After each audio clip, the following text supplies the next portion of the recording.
చెప్పండి, పలకండి. కీడుకు ప్రతి కీడు ఎన్నడూ చేయవద్దు. కీడుకు ప్రతి కీడు ఎన్నడూ చేయవద్దు అని దేవుడే పలికాడు. మనకు చెప్పిన దేవుడు మనకు కీడు చేస్తాడా? చేయడు. కాబట్టి దేవుడు ఎప్పటికైనా మేలు చేయవాడే కానీ కీడు చేయవాడు కాడు.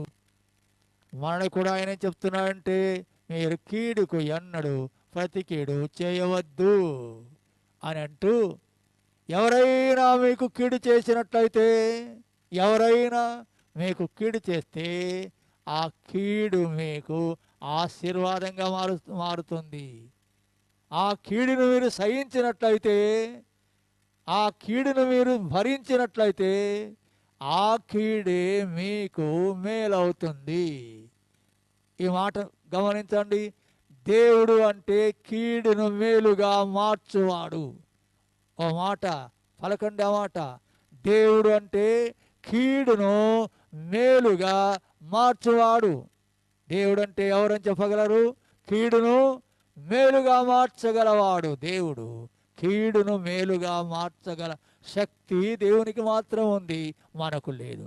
కీడును మేలుగా మార్చగలడు. ఎవరికి? దేవుని ప్రేమించేవారికి.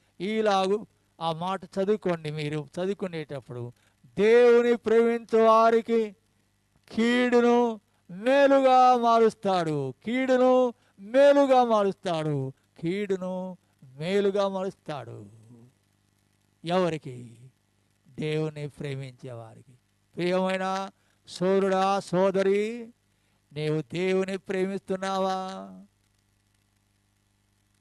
అది ప్రశ్న. దేవుని ప్రేమిస్తున్నావా? వినండి, దేవుని మనం ముందుకు ప్రేమించామా? దేవుడు మనం ముందుగా ప్రేమించాడా? ఎవరు ప్రేమించారో మాట చదువుతారా?